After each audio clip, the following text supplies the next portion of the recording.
오늘 함께 보실 하나님의 말씀은 이사야 25장 1절부터 12절까지의 말씀입니다. 이사야 25장 1절부터 12절까지의 말씀, 다 찾으셨으면 한 절씩 교독하도록 하겠습니다. 여호와여, 주는 나의 하나님이시라. 내가 주를 높이고 주의 이름을 찬송하오리니 주는 기사를 옛적에 정하신 뜻대로 성실함과 진실함으로 행하셨음이라.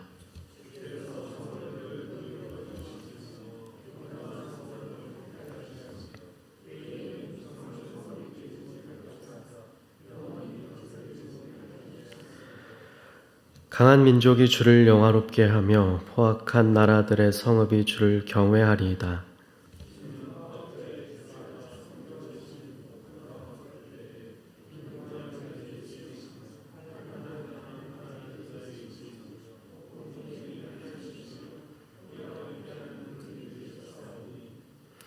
마른 땅에 폭양을 재암같이 주께서 이방인의 소란을 그치게 하시며 폭양을 구름으로 가림같이 포악한 자의 노래를 낮추시리이다.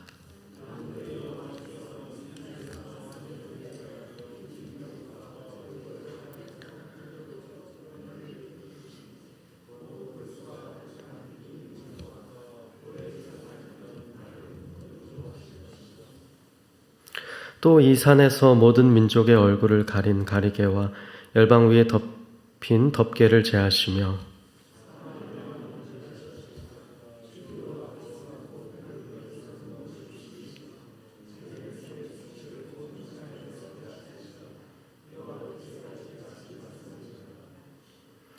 그날에 말하기를 이는 우리의 하나님이시라.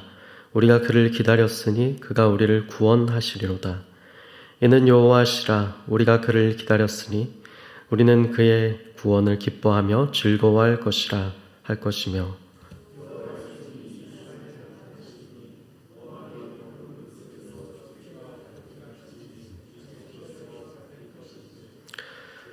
그가 헤엄치는 자가 헤엄치려고 손을 펴같이 그 속에서 그의 손을 펼 것이나 여호와께서 그의 교만으로 인하여 그 손이 능숙함에도 불구하고 그를 누르실 것이라. 내 성벽의 높은 요새를 헐어 땅에 내리시되 진토에 미치게 하시리라. 아멘. 오늘 우리가 함께 읽은 이사야 25장의 말씀, 이 말씀은 저희가 성경책에도 그 제목에 아마 붙여져 있는 것 같은데요, 찬송시와 같은 말이다라고 할 수 있을 것입니다. 우리가 오늘 이 말씀을 쭉 읽으면 느껴보실 수 있듯이 오늘의 말씀은 마지막 때에 하나님께서 베푸실 구원의 처소로 소개되는 그 예루살렘 시온 산 가운데서 하나님께서 베푸실 잔치가 나타나고 그 하나님의 놀라운 승리의 날이 그려지면서 여호와 하나님을 신뢰하고 따르고 믿었던 백성들이 이제 그 가운데서 얻게 될 축복 또한 말하고 있는 것들을 우리가 볼 수 있는 본문입니다. 어제의 말씀 속에서 우리는 여호와 하나님의 어떤 마지막 때 심판의 날에 대한 부분을 많이 보았었습니다. 그래서 오늘의 말씀과 어떻게 보면 마지막 때 그 심판의 날과 오늘에 나타나는 그 하나님께서 그 마지막 때에 이제는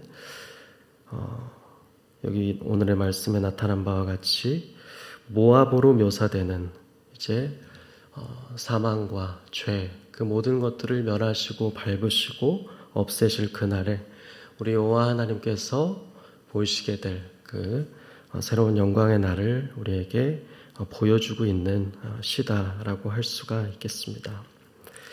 가령 우리가 24장 23절부터 오늘의 본문을 어떻게 보면 도입을 해볼 수 있을 것 같은데요. 마지막 날 그때에 달이 수치를 당하고 해가 부끄러움을 당하게 되는 그 모든 것이 빛을 잃을 그때에 만군의 여호와 하나님께서 오늘도 이제 이 시온산이 등장을 하죠. 이 산에서 그러한 일이 일어나게 될 것이다. 이렇게 이야기를 하는데 여기서 이제 그 이야기가 또 나왔던 모습이 있죠. 여호와 하나님께서 시온산과 예루살렘에서 왕이 되실 것이다. 그리고 그 장로들 앞에서 영광을 나타내실 것이다. 그때 그러한 일이 그 영광의 날이 있을 것이다. 이렇게 이야기를 하는 말씀으로 24장이 마무리가 되는 것을 보았었습니다. 그러면서 이제 사뭇 다른 분위기로서 25장에는 그 마지막 하나님께서 보이실 영광의 날에 있게 될 모습을 그려주면서 여호와 하나님께 대한 찬송의 말로서 25장의 본문이 시작되는 것을 알 수가 있죠. 그래서 1절에 보시면 여호와여 이렇게 여호와 하나님을 부름으로 오늘의 그 찬송의 시가 시작이 됩니다. 주는 나의 하나님이십니다. 내가 주를 높이고 주의 이름을 찬송합니다. 이렇게 시작을 합니다. 그러면서 여호와 하나님의 성실함과 진실함으로 행하신 그 일을 찬송하는 모습을 볼 수 있습니다. 주는 기사를, 그 놀라운 기이한 일들을 히브리어로 이것이 펠레라고 하면서 이전에 쓰였던 쓰임을 보게 되면 특별히 출애굽기 15장에 여호와 하나님의 백성인 이스라엘이 홍해를 건넜을 때 그 일을 이 동일한 표현인 이 기사로 언급하면서 여호와 하나님이 행하신 놀라운 기이한 일을 그 구원의 역사를 찬송하는 모습이 나오는데요. 여기서도 그 이스라엘이 홍해를 건너서 구원받고 2절의 모습 속에서 우리가 느껴볼 수 있는 사실은 그들이 가나안 땅까지 진전하면서 겪었던 일련의 여호와 하나님의 성실하시고 진실함으로 행하신 기이한 일들을 과거에 역사하신 구원의 사건들을 언급하고 있는 것을 우리가 알 수가 있겠습니다. 주께서 성읍을 돌무더기로 만드신 일, 견고한 성읍을 황폐하게 하신 일, 외인의 궁성을 성읍이 되지 못하게 하신 일, 영원히 건설되지 못하게 하신 일들을 이야기하고 있습니다. 그래서 강한 민족이 주를 영화롭게 하며 포악한 나라들의 성읍이 주를 경외할 것이다. 이렇게 찬송의 말이 이어지고 있습니다. 그러면서 이제 비유의 언어들이 좀 등장을 하죠. 오늘의 말씀 속에서 우리가 찾아볼 수 있는 눈에 띄는 비유가 있다면 그것은 4절과 5절에 나오는 이제 폭양, 뜨거운 하늘의 그 태양빛일 것입니다. 주는 포악자의 기세가 성벽을 치는 폭풍과 같을 때에, 여기서는 이제 먼저 물론 폭풍이 등장을 하는데요. 그 폭풍과 같을 때에 어떠한 하나님이신가, 어떠한 주님이신가, 어떠한 구원의 하나님이신가, 빈궁한 우리들의 요새이시고 환난당한 우리 가난한 자들의 요새이시며 그 폭풍 속에서도 피할 피난처가 되신다라고 이야기를 합니다. 요새이자 피난처이다. 우리가 많이 특별히 시편 속에서 여호와 하나님께 대한 어떤 비유로서 등장할 법한 단어들이 여기도 등장을 하고 있죠. 그러면서 이제 폭양이 여기서 언급이 됩니다. 폭양, 그 뜨거운 하늘의 태양빛을 피하는 그늘이 되신다. 그리고 마른 땅에 5절에도 폭양이 나옵니다. 그 폭양을 재함같이 주님께서는 이방인들의 소란을 그치게 하실 것이다. 그 강한 민족들, 포악한 나라들의 소란들, 그 모든 것들을 그치게 하실 것이다. 그리고 폭양을 마치 그 하늘의 뜨거운 햇빛을 가림같이 가리워 주실 것이다. 포악한 이들의 그 노래들을 다 잠잠하게 낮추실 것임을 이야기하고 있습니다. 이제 그러면서 6절부터는 이제 시온산에서 여호와 하나님께서 베푸시게 될 연회의 장면들이 나타나고 있는 것을 볼 수가 있죠. 6절의 말씀도 보시면 이 산에서 등장하죠. 이곳에서 만민이, 그 모든 만민이 여호와 하나님을 믿고 기다렸던, 바라보았던 그 모든 만민들이 기름진 것과 오래 저장하였던 포도주로 여호와 하나님의 그 연회를 참여하면서 기뻐하면서 즐기게 될 것임을 이야기하고 있죠. 골수가 가득한 기름진 것도 그 포도주로 그러한 연회를 베푸실 것이다. 그날이 우리에게 분명히 반드시 오게 될 것이다. 여기선 그래서 24장에 이어서 결국에는 마지막 그 종말의 때에 대한 이미지, 결국에는 우리가 좀 친숙할 수 있는데 계시록의 마지막 부분에 등장하는 그날에 애통하는 것이나 뭐 곡하는 것이나 눈물을 하나님이 닦아주시고 마지막에 그 사망을 사망이 다시는 없을 그곳에서 하나님께서 베푸실 놀라운 사건들이 여기서도 그 종말의 그 이미지들이 나타나지고 있다라고 저희가 읽을 수가 있게 되는 것이죠. 그러면서 이제 7절, 8절에 이렇게 나오고 있습니다. 또 이 산에서 등장을 하면서 그 모든 수치와 덮개, 가리개들을 제하여 주실 것이다. 그리고 무엇보다도 사망을 영원히 이제는 멸해 주실 것이다. 이렇게 나오고 있습니다. 그러면서 여기서도 등장하죠. 계시록에서 나올 법한 친숙한 이미지인 주 여호와, 그 만군의 하나님 여호와께서 그 믿는 모든 백성들의 얼굴에 눈물을 씻겨주실 것이다. 그래서 마치 곡하는 것이나 애통하는 것이 다시 없겠다는 그 말처럼 여기서도 그러한 언어들이 나타나지고 있는 것을 느껴볼 수가 있습니다.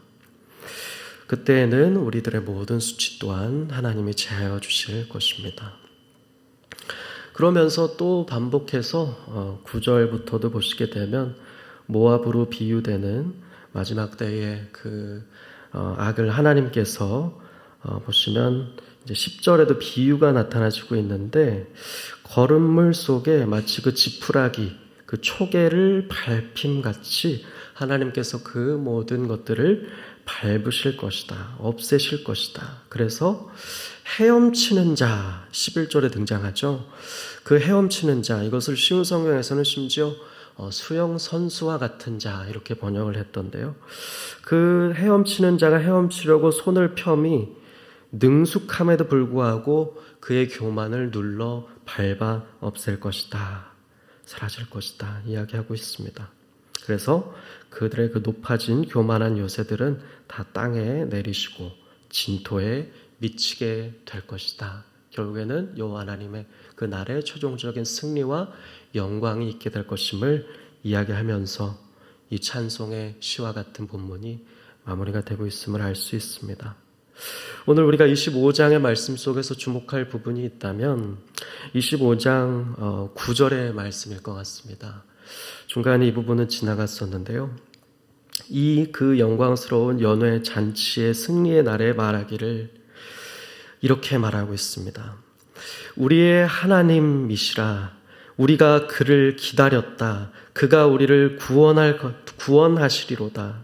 구원할 것입니다. 그는 여호와 하나님이시다. 우리가 그를 기다렸으니 우리는 그의 구원을 기뻐할 것이다. 즐거워할 것이다. 이렇게 이야기하고 있습니다. 결국에는 이 연회 가운데, 이 승리와 영광의 날 가운데 동참케 될 자들이 결국엔 누구인 것인가 설명을 해주고 있습니다. 그는 다름 아닌 여호와 하나님을 바라보는 그 시온 그 백성들, 여호와 하나님의 언약 백성들, 여호와 하나님을 믿었던 사람들, 여호와 하나님을 오늘 본문의 표현을 더 빌려서 구체적으로 표현하자면 그 날을 기다렸던 사람들, 바라보고 기다리며 인내하면서 자신의 믿음을 표현하면서 살았던 사람들, 그 사람들이 그 구원의 날, 그 마지막 때의 영광과 승리의 날에 그 기쁨과 즐거움을 누리게 될 것이다. 그는 우리 구원의 하나님이시다. 그는 우리를 성실함과 진실함으로 인도하신 영광의 하나님이시다. 이렇게 찬송하게 될 것이다. 라는 말이 오늘 본문을 묵상하는 우리에게 유익한 적용점이 되지 않을까 싶습니다. 그래서 저는 이 9절의 말씀처럼 오늘 우리에게도 여호와 하나님을 바라보는, 여호와 하나님을 기다리며 인내하며 그날이 분명히 올 것임을 소망하면서 그 안에 우리의 소망을 두고 오늘도 우리의 믿음을 공고히 세우게 되는 새벽이 되었으면 좋겠습니다. 그래서 오늘의 말씀을 묵상하면서 특별히 이 기다림이라는 표현을 보면서 좀 떠올리게 됐던 찾아보았던 시편이 있는데요. 같이 한번 오늘 말씀의 끝으로 찾아보았으면 좋겠습니다. 시편의 130편인데요. 5절과 6절 내까지만 5절 6절만 한번 읽어보겠습니다.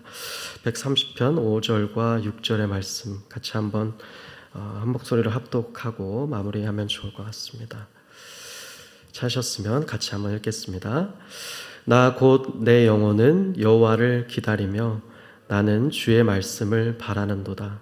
파수꾼이 아침을 기다림보다 내 영혼이 주를 더 기다리나니 참으로 파수꾼이 아침을 기다림보다 더하도다. 아멘. 오늘도 우리의 주어진 환경과 현실이 여호와 하나님을 기다리지 못하게 하는, 여호와 하나님의 그 날을 소망하지 못하게 할지라도 이 시편 시인의 고백처럼 내 영혼은 그럼에도 불구하고 여호와 하나님을 기다립니다. 주님의 말씀에 소망을 둡니다. 마치 파수꾼이 아침을 간절히 기다림같이 내 영혼이 오늘 이 새벽에도 주님을 계속해서 기다리고 인내하며 그날까지 믿음을 공고히 하겠습니다. 이렇게 고백하며 오늘도 믿음의 사람으로 서서 마지막에 그 기쁨과 영광과 승리의 날에 동참할 수 있게 되는 저 여러분 되기를 주님의 이름으로 축복합니다. 같이 함께 기도하겠습니다. 사랑하신 하나님, 주께서 우리를 오늘날 이 자리까지 그 선하심과 진실하심으로 인도하심에 감사를 드립니다. 하나님의 그 선하시고 진실하심이 우리에게도 있기를 원합니다. 그 미쁘심 안에서 우리가 여호와 하나님께 소망을 두고 우리도 여호와 하나님의 그 날을 바라보고 소망하고 인내하고 기다리면서 우리의 믿음을 날마다 공고히 해 나가면서 그 날을 기다릴 수 있는, 그 날을 바라볼 수 있는 하나님이 기뻐하시는 자로 드려질 수 있는 저희들이 될 수 있도록 이 새벽에 우리에게 은혜를 더하여 주시옵소서. 그리하여 마지막 그 날의 기쁨을 함께 누리며 하나님을 찬송할 수 있게 되는 우리 모든 온사랑 공동체가 교회가 될 수 있도록 주를 믿는 모든 우리 성도가 될 수 있도록 인도하여 주시옵소서. 감사드리며 살아계신 예수님의 이름으로 기도하였습니다.